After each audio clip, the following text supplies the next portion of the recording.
सबसे important part है positive observation. एक तो आपका ये पॉजिटिव ऑब्जर्वेशन इंपॉर्टेंट पार्ट है, सारी ऑब्जर्वेशन आपकी पॉजिटिव होनी चाहिए, कोई भी ऑब्जर्वेशन हमारी नेगेटिव नहीं होनी चाहिए। तो हमने क्या बोला, for the set of N positive observation geometric mean is defined as the nth root of product of the observation.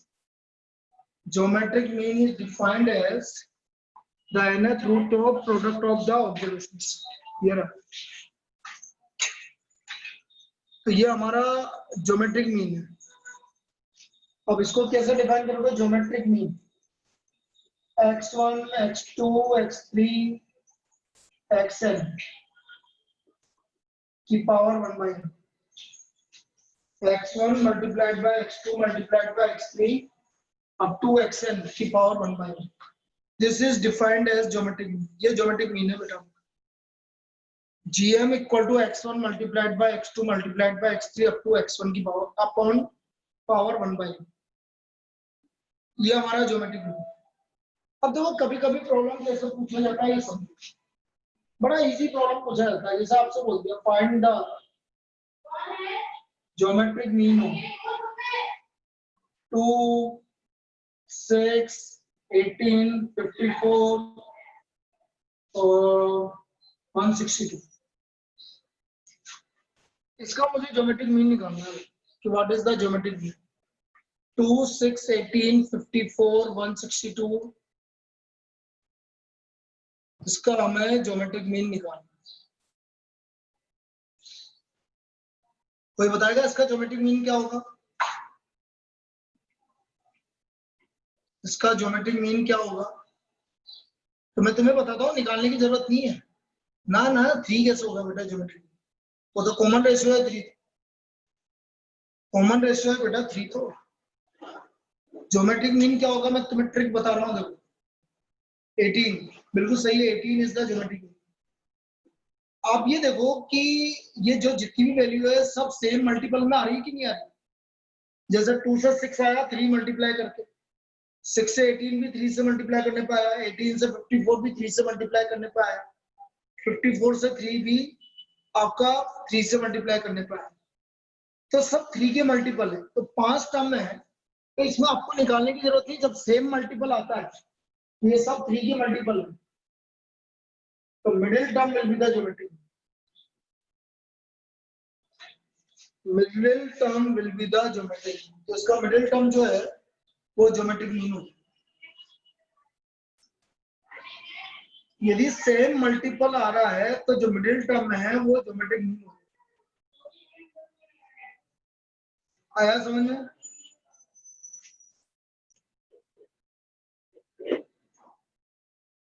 एक और एग्जांपल लेके बताता हूँ। हाँ उस पर भी आ रहा हूँ बेटा, मुस्कान आ रहा हूँ। बाकी प्रॉब्लम वही ले रहा था जब टर्म इवन।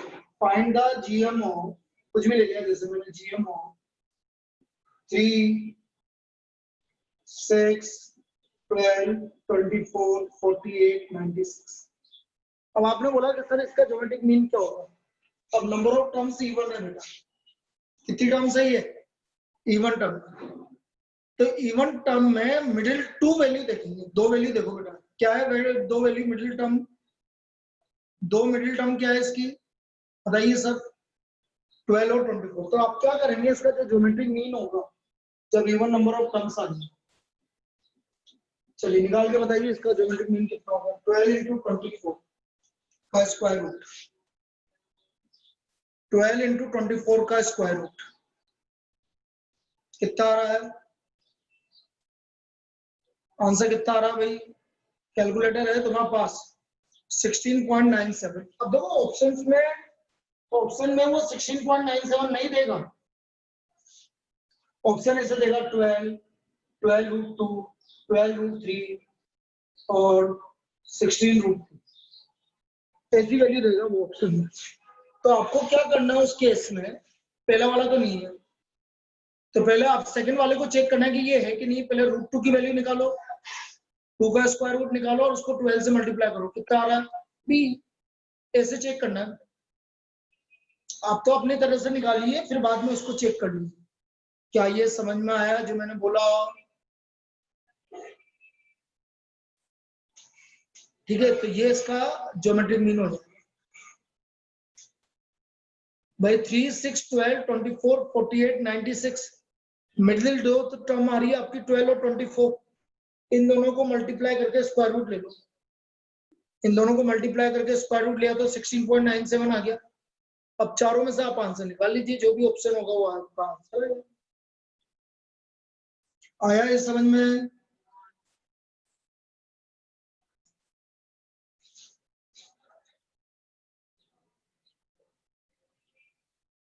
चलो next, find the geometric mean of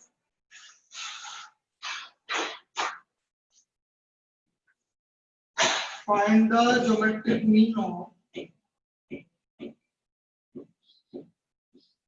4, 8 and 32।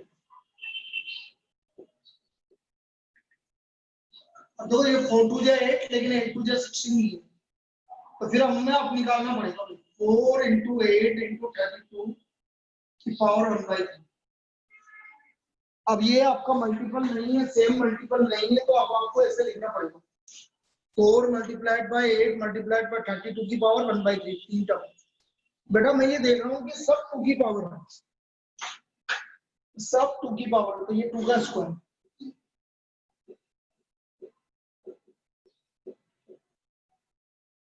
To की पावर ऐड कर दो, तो ये हमारा ज्योमेट्रिक मीन होगा 2 की पावर 10/3। पावर ऐड करने पे 10 आई और डिवाइडेड बाय 3, तो हमारा इसका ज्योमेट्रिक मीन आ गया 2 की पावर 10/3। क्या ये समझ में आया? ये समझ में आया क्या बेटा? मतलब हमें कहीं ना कहीं फैक्टर्स करने पड़ेंगे।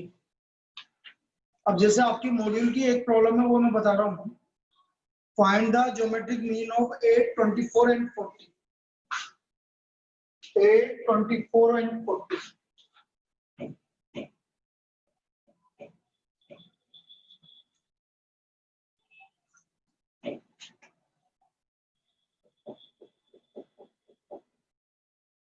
इसका ज्योमेट्रिक मीन है, तो देखो geometric mean equal to 8 into 24 into 40 की पावर 1/3।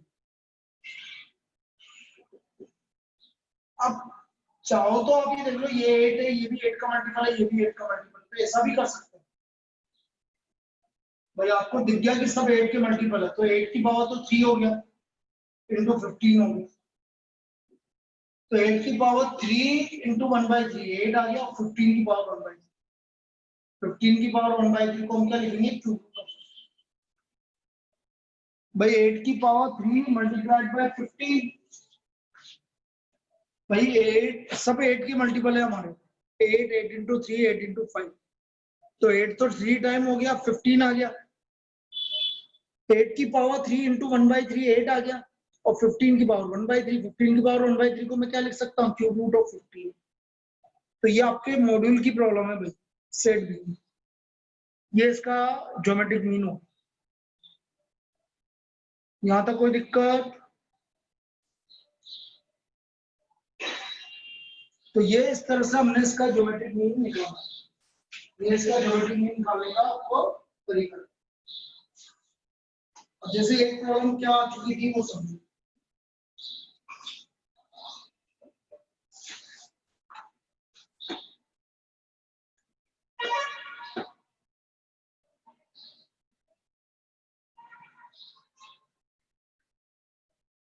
देखो next problem, if the geometric mean of 40, 50 and x is 10,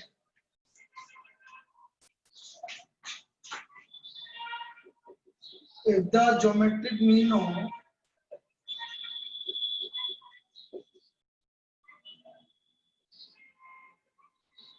find x, तो हमें x की वैल्यू निकालनी है। ये प्रॉब्लम आई थी।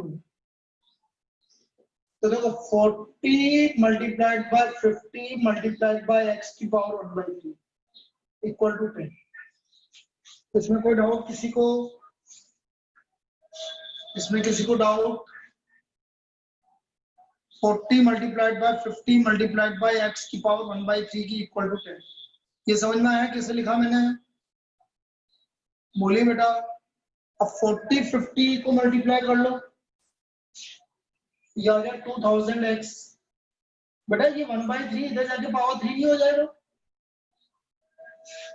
जो ये पावर 1/3 है उधर जाके पावर 3 हो जाएगा कि नहीं हो जाएगा? भैया हम इक्वल टू को उधर पावर 1/3 को लेके जाएंगे तो पावर 3 हो गया। ये स्टेप समझ में आ गई? नेक्स्ट वाली तो 1000 हो गया भाई। तो x का वैल्यू आ गया हमारा 1000 divide by 2000। So what is the value of x? तो हमारा x का वैल्यू कितना आ गया बेटा? 1/2। तो यहाँ से हमें x का वैल्यू 1/2 मिल गया। The value of x is 1/2। ये क्लियर है? ये प्रॉब्लम क्लियर है बेटा?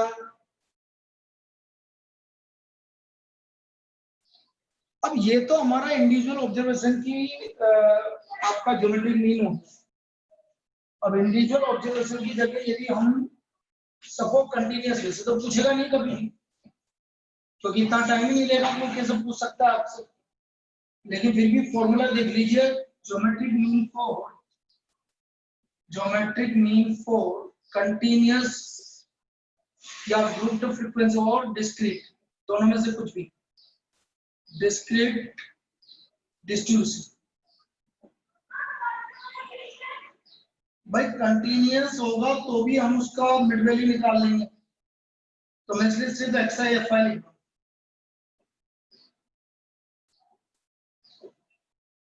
भाई कंटिन्यूअस होगा तो हम उसका मिड वैल्यू निकालेंगे।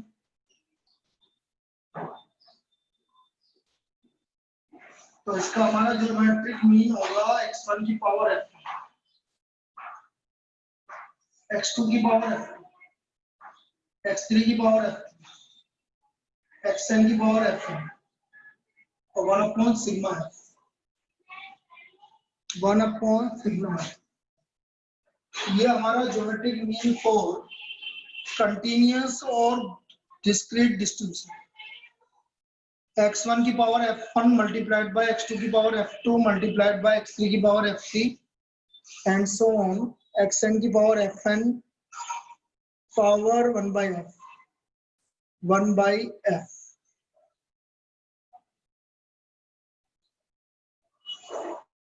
1/f। This is the geometric mean for continuous और discrete distribution।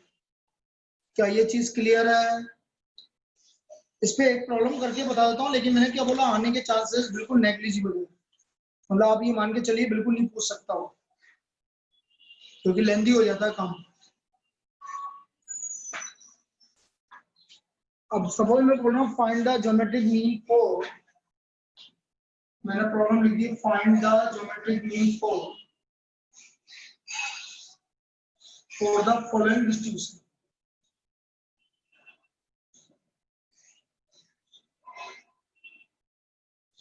टू 4 8 16 ये x और ये है। मुझे इसका ज्योमेट्रिक मीन निकालना है। We have to find the geometric mean for following diagram। अब कैसे निकालेंगे समझ। ज्योमेट्रिक मीन 2 की पावर 2, 4 की पावर 3, 8 की पावर 3, 16 की पावर 2 डिवाइडेड बाय 2 + 3 5 3 8 2 10। ये समझ में आया पहला स्टेप? तो ये स्टेप क्लियर है जो मैंने लिखा, 2 की पावर 2 मल्टीप्लाइड बाय 4 की पावर 3 मल्टीप्लाइड बाय 8 की पावर 3। अब सबको 2 की पावर में कन्वर्ट कर दो बेटा, क्योंकि सब 2 का मल्टीपल है। 2 की पावर 2, ये 2 का स्क्वायर होता है तो 2 और 3 मल्टीप्लाई होकर 6। ये 2 की पावर 3 होता है तो 3 और 3 मल्टीप्लाई होकर 9। और ये 2 की पावर 4 होता है तो 4 और 2 मल्टीप्लाई होकर 8। अब ये आ गया 2 की पावर 17 23 25 25/10। तो ये आ गया 2 की पावर 5/10। 2 की पावर 5/2। यहाँ तक कोई डाउट है किसी को? 2 की पावर 5/2 तक किसी को कोई डाउट है?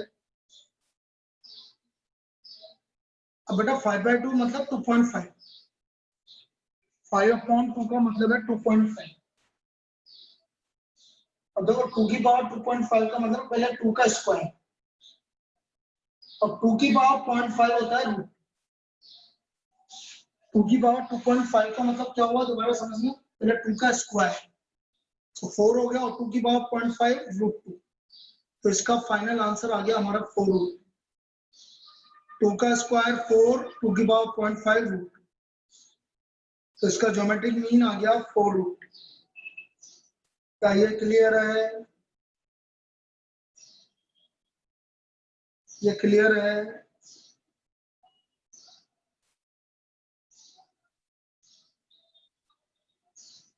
चलिए प्रॉपर्टीज लिखते हैं हम, properties of geometric mean. Properties of geometric mean.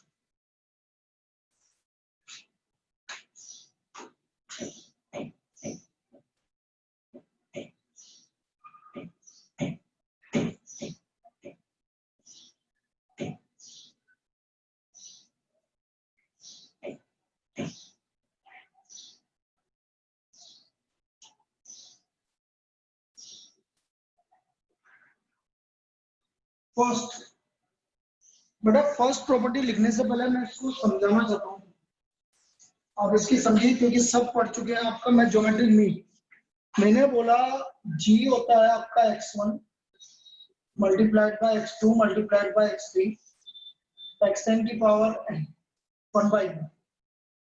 यदि मैं इसका लॉग ले लूं तो लॉग लेते ही ये पावर आगे आ जाएगी बेटा, ऐसा आ जाएगा।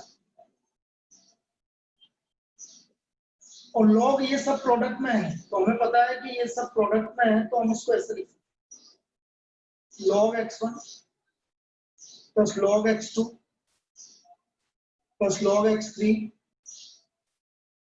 And so on log x।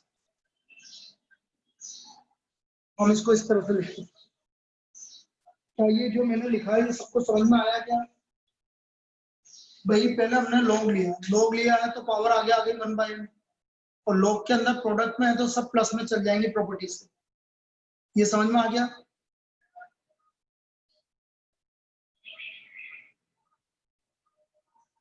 अब यदि मैं इस प्रॉपर्टी की बात करूं तो ये प्रॉपर्टी ऐसे डायरेक्ट पूछी जाएगी, मतलब थ्योरेटिकल फॉर्म में पूछी जाएगी। कैसे पूछी जाएगी? Logarithm of the observation, logarithm of the observation of the geometric mean for the set of observation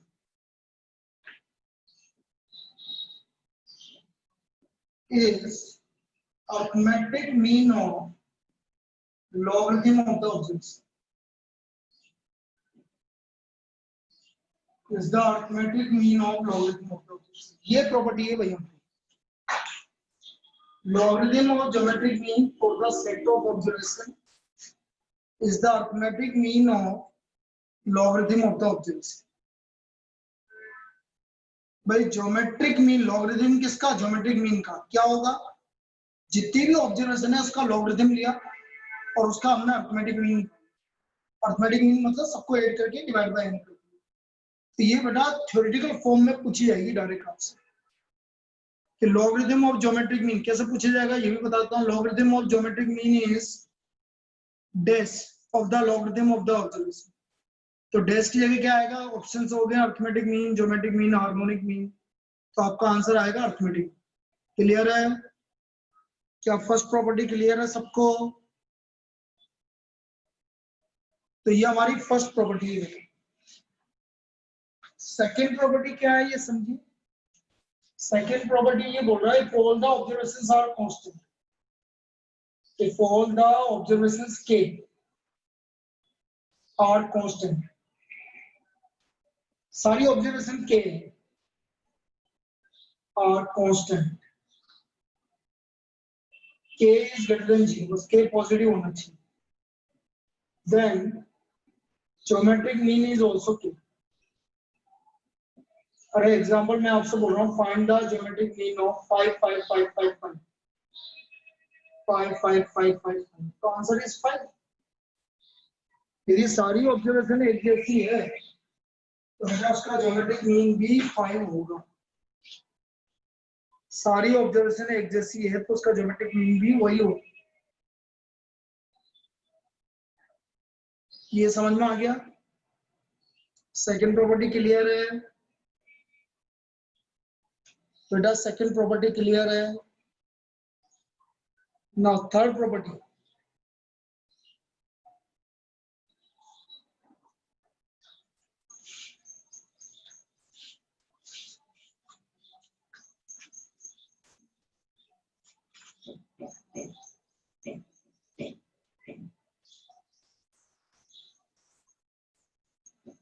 Geometric mean of the product of two variables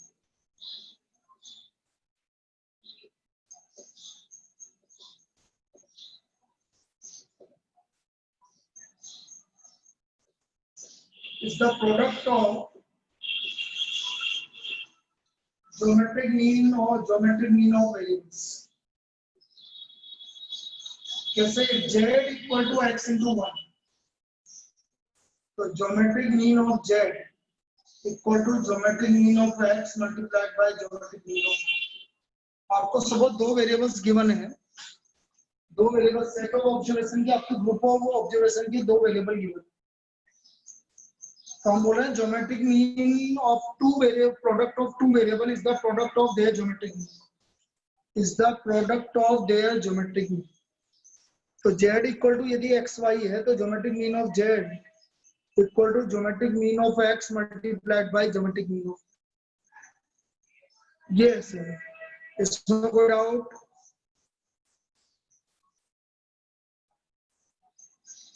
इसी तरह से यदि मैं फोर्थ प्रॉपर्टी भी बोलूं, geometric mean for the ratio of two variables, ratio of two variables is the ratio of their geometric mean, is the ratio of their geometric mean. Geometric mean for the ratio of two variables is the ratio of their geometric mean. If z equal to x upon y, so geometric mean of z, this will be equal to geometric mean of x upon geometric mean of, geometric mean of z equal to geometric mean of x divided by geometric mean of y. ये आ गया समझ में? Fourth property. Third और fourth property clear है? Sir इनका example तो बड़ा easy तरीका है बेटा, वो आपसे पूछेगा। टू वेरिएबल्स आर 5 and 3, ऐसा बोलिए 5 and 10, then find the geometric mean of 5 and 10। तो ज्योमेट्रिक मीन ऑफ 5 और 10 का यदि आपको प्रोडक्ट है, यदि दो वेरिएबल आपका इन दोनों के प्रोडक्ट के फॉर्म में गिवन है, 5 और 10 के प्रोडक्ट के फॉर्म में गिवन है, तो आपसे पूछेगा बताओ इनका ज्योमेट्रिक मीन क्या होगा? क्या जैसे आपसे बोल दिया x 5 है और y 10 है, तो x y का ज्योमेट्रिक मीन क्या होगा? ऐसा पूछेगा बेटा, x 5 है y 10 है, so what is the geometric mean of x y? बोलो 50 होगा। अरे भाई two variables are x as 5 and y as 10, then find the geometric mean of x। ऐसा पूछेगा बेटा, find the geometric mean of x। तो x y का geometric mean क्या होगा? 5 into 10 50। अरे आया क्या? ठीक है, इस तरह से पूछेगा। समझ में? मैं आपसे बोल रहा हूँ कि ज्योमेट्रिक मीन ऑफ x से आपका x से आपका 5 है, y 10 है, तो what is the geometric mean of x upon y? बोलो इस केस में x अपॉन y का ज्योमेट्रिक मीन क्या होगा?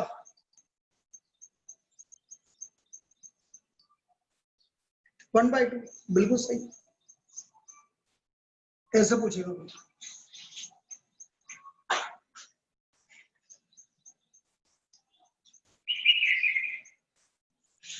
अब लास्ट प्रॉपर्टी इंपॉर्टेंट प्रॉपर्टी है,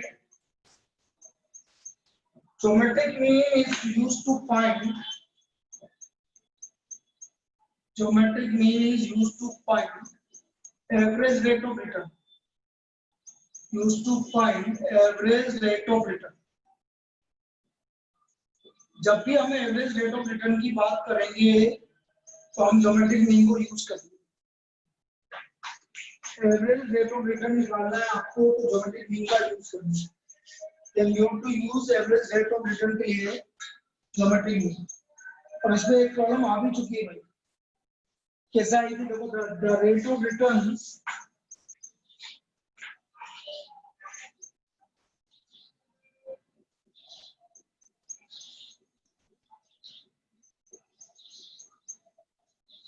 from three different shares are from three different shares are 100%, 200% and 400%. The average rate of return, average rate of return will be,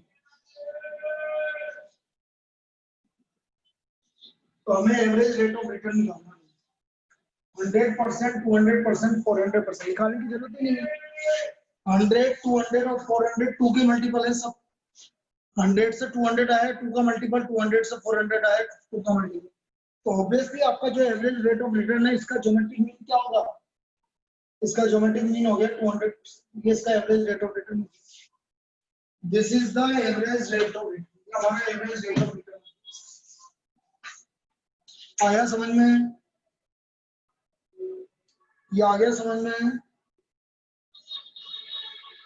चलिए ये तो हमारा geometric mean complete हो गया। अब हम हार्मोनिक मीन स्टार्ट करते हैं। हार्मोनिक मीन,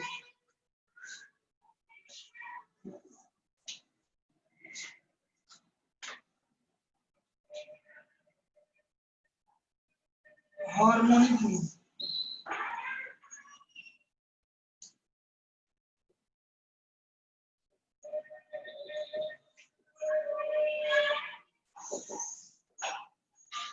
अब देखो हार्मोनिक मीन क्या होता है समझते हैं। यदि आपको कोई भी 3 चीजों का हार्मोनिक मीन निकालना है या 4 चीजों का निकालना है तो उसका हार्मोनिक मीन कैसे निकालेंगे? पहले आप निकालना सीख लीजिए, डेफिनेशन अभी लिखो। जैसे मैंने आपसे बोला 2 ऑब्जर्वेशन का हार्मोनिक मीन निकालो, 2 और 3, तो आप क्या करेंगे? पहले तो इनका उल्टा करेंगे, रिवर्स, इन दोनों को ऐड करेंगे, डिवाइड बाय कितनी ऑब्जर्वेशन है? 2 है, ये करेंगे और जो भी आएगा उसको उल्टा करेंगे। जैसे आपने 1/2, 1/3, चलो इसको एक काम करो, 4 ले लो, तुम्हारे लिए इजी हो। तो पहले तो ये निकालोगे, पहले इन दोनों का उल्टा करके ऐड करोगे, डिवाइड बाय 2 करोगे, मतलब अरिथमेटिक मीन निकालोगे, रेसिप्रोकल।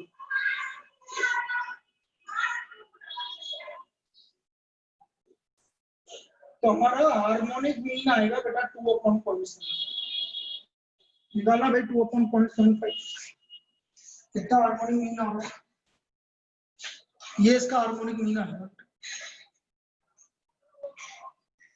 कितना आ रहा है बेटा हार्मोनिक मीन? 2/0.75। उल्टा कर दिया, बताइए 2.66। तो इसका 2.67 कुछ भी बोल लो, तो इसका हार्मोनिक मीन आ गया 2.6। सपोज मैं 3 ऑब्जर्वेशन लेता हूँ, 2, 5, 8, इसका जो है हार्मोनिक मीन। तो पहले मैं क्या करूंगा? इन 3 का उल्टा कर दूंगा, 1/2, 1/5, 1/1 और डिवाइड बाय 3। 1/2 हो गया 0.5, 0.2 और 0.125 डिवाइड बाय 3, ये आ गया 0.7, 0.825 डिवाइड बाय 3। तो हमारा हार्मोनिक मीन आ गया 3/0.825।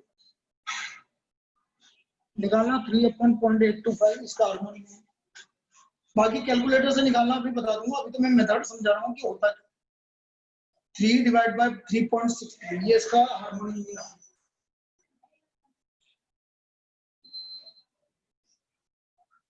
This is the harmonic. हाँ जो भी आ रहा है बेटा।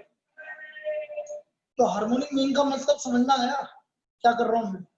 कैलकुलेटर से निकालना मैं बता दूंगा, लेकिन अब तो यहाँ पर मैं इसकी डेफिनेशन देने जा रहा हूँ, वो समझना। मैंने सबसे पहले क्या किया, जितनी भी ऑब्जर्वेशन है उनका रेसिप्रोकल किया, फिर उन रेसिप्रोकल का अर्थमेटिक मीन निकाला। बेटा जो जो मैं स्टेटमेंट बोल रहा हूँ ध्यान से सुनो। मैंने पहले जो भी ऑब्जर्वेशन है उसका रेसिप्रोकल किया, और रेसिप्रोकल का हमने क्या निकाला, अर्थमेटिक मीन निकाला, और जो भी आया उसका वापस रेसिप्रोकल किया। यही किया ना, ध्यान से देखो हर एक प्रॉब्लम में। पहले मैंने ऑब्जर्वेशन का रेसिप्रोकल किया, फिर उसका रेसिप्रोकल करके उसका अर्थमेटिक मीन निकाल लिया, फिर अर्थमेटिक मीन निकालने के बाद वापस रेसिप्रोकल कर। यही किया था बेटा सब लोग। क्या मैंने यही किया था? तो बेटा डेफिनेशन भी यही, और ये भी डायरेक्ट डेफिनेशन पूछी जाएगी। अब डेफिनेशन क्या है ये समझो। Harmonic mean for the non zero observation and non zero मतलब जीरो नहीं होना चाहिए, बस जीरो हार्मोनिक मीन में जीरो नहीं हो सकता। Harmonic mean for the end non zero observation is defined as the reciprocal of arithmetic mean of reciprocals of the objects। ये हमारा हार्मोनिक मीन, जो मैंने किया है वही मैंने समझा। Harmonic mean for n zero and non-zero observation is defined as reciprocal of arithmetic mean of reciprocal of the observation। भाई जितनी भी रेसिप्रोकल ऑफ ऑब्जर्वेशन है उनका अर्थमेटिक मीन निकालो और फिर वापस से रेसिप्रोकल कर दो। समझ में आई ये डेफिनेशन? क्या ये डेफिनेशन समझ में आई? Reciprocal of arithmetic mean of reciprocal of the observation. उसका मतलब आपका डेफिनेशन ये हो गया, अर्थ में harmonic mean equal to n upon 1/x1। ये हमारा हार्मोनिक मीन है n observation.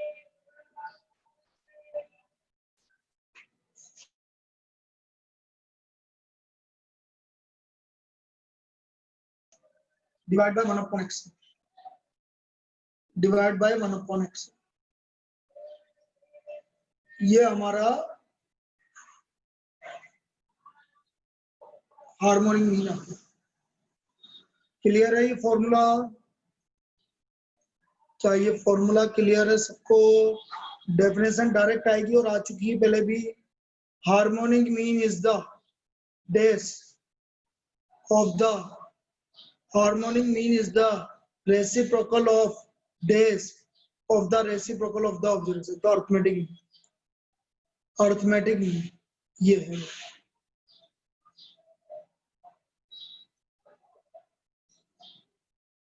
This is harmonic. अब इसको कैलकुलेटर से कैसे निकालेंगे समझो। सभी के पास कैलकुलेटर निकाल के रख लो बेटा, सब कैलकुलेटर सब निकाल के रख लीजिए।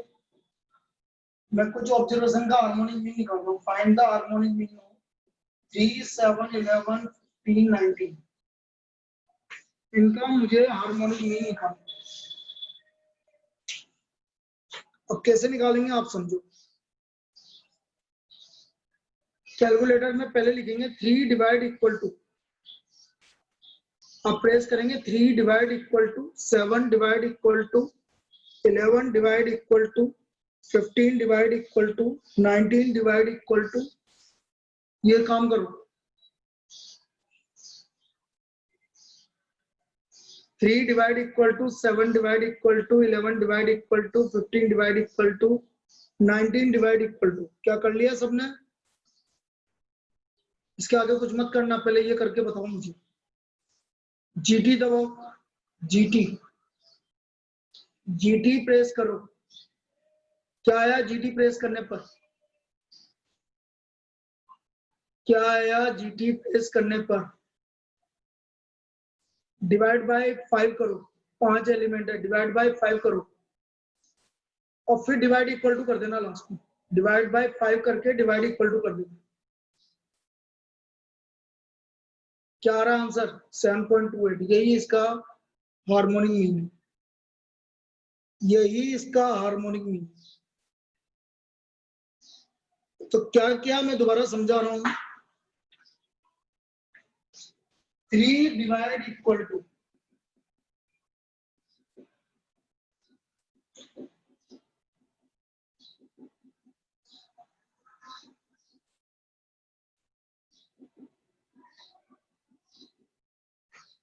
ये इसका हार्मोनिक मीन ऐसा है।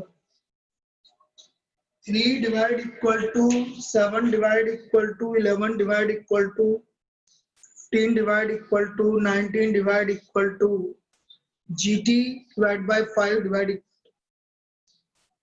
अब ये जो भी आएगा ये इसका GT है। इसमें कोई डाउट किसी को? इसमें कोई प्रॉब्लम है किसी को?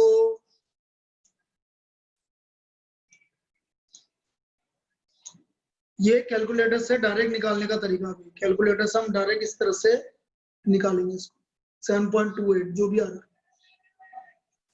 अब बेटा जैसे एक प्रॉब्लम मेरे को गिवन है आपको एनसीईआरटी में, उसमें मॉड्यूल में है, वो प्रॉब्लम क्या है वो समझिए।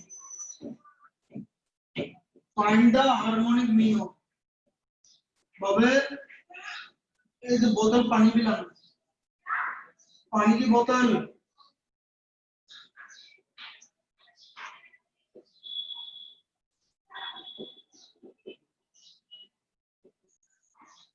इसका हमें हार्मोनिक मीन निकालना है। 1 1/2 1/3 अप टू 1/1, 1/2 1/3 अप टू 1/. तो मैंने क्या बोला कि यदि मुझे इसका हार्मोनिक मीन निकालना है तो ऑब्जर्वेशन, टोटल ऑब्जर्वेशन है n, इसका उल्टा 1, इसका उल्टा 2 3, सबका उल्टा। यही तो हार्मोनिक मीन का फॉर्मूला है। Total number of observation n observation है तो n अपॉन, और जितनी भी ऑब्जर्वेशन है उनका उल्टा करके ऐड करना है। तो 1 का उल्टा 1, 1/2 का 2, 1 + 2 + 3 अप टू है। क्या होता है बेटा 1 + 2 + 3 अप टू n? बेटा 1 + 2 + 3 अप टू n का फॉर्मूला n + 1/2, बिल्कुल सही है। n + 1/2, ये बाई 2 तो ऊपर चला जाएगा, ये आंसर है भाई इसका। This is the harmonic mean of these n observations. ये इनका हार्मोनिक मीन आएगा 2/n+1। समझ में आ गया सबको? ये प्रॉब्लम क्लियर है सबको?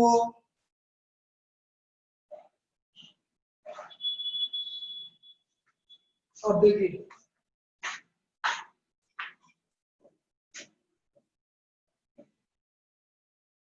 Harmonic mean for continuous, discrete and continuous frequency distribution. Harmonic mean for discrete and continuous frequency distribution.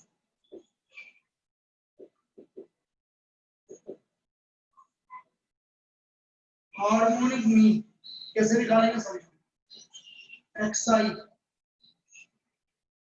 fi, x1, x2, x3, xn।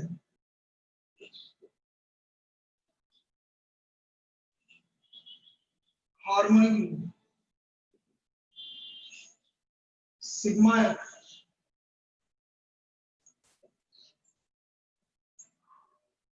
ये इनका harmonic.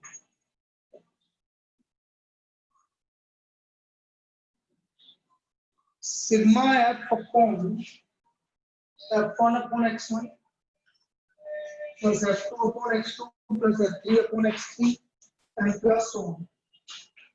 This is the harmonic mean for discrete and continuous frequency distribution. ऊपर जितनी frequency है नीचे उल्टा f1 upon x1 plus f2 upon x2 plus f3 upon x3 and so on. जल्दी आना बेटा, इतना धीरे धीरे आएगा। सारी बच गई, तू तो है ना ऐसे टाइम पे आता है क्लास के टाइम पे तेरे। 1 आवर है, 1 घंटे में पूरी पहली एक्सरसाइज पूरी करके दे दूंगी।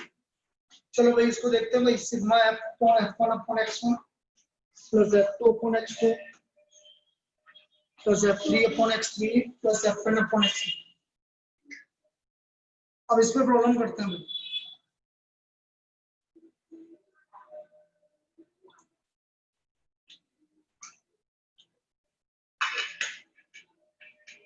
Find the harmonic mean of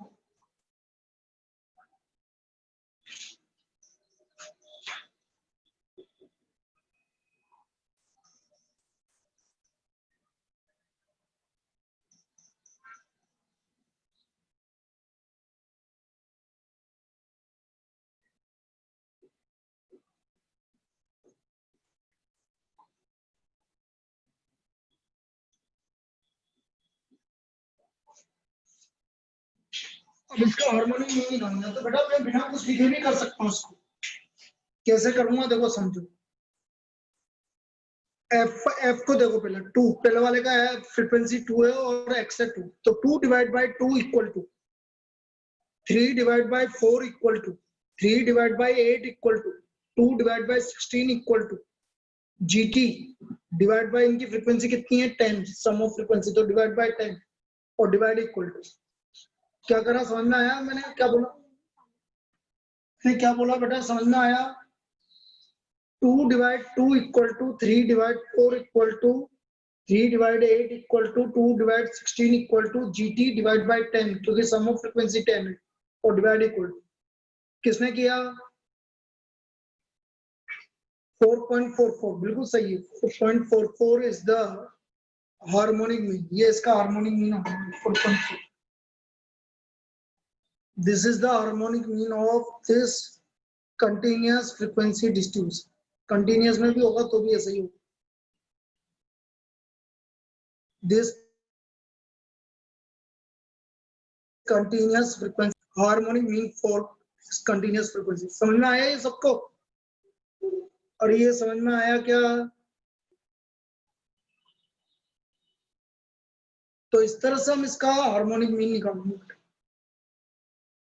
अब कल हमारा सेंट्रल टेंडेंसी कंप्लीट हो जाएगा, कल हमारा सेंट्रल टेंडेंसी कंप्लीट हो जाएगा और संडे को हमारी क्लास रहेगी, उसमें मैं आपको डिस्पर्सन चालू कर दूंगा। संडे को क्लास रहेगी, ये वाली पहली वाली क्लास रहेगी, दूसरी वाली नहीं रहेगी। एक क्लास रहेगी, 10 बजे रहेगी, फिक्स टाइमिंग 10 बजे रहेगी इसकी डिस्पर्सन वाली की। तो डिस्पर्सन संडे को चालू कर देंगे आप, ताकि अगले 4 दिन में आपका डिस्पर्सन कंप्लीट होके फिर उसका टेस्ट ले लेंगे। क्लियर है? ठीक है, चलिए कल 12 बजे मिलते हैं भाई।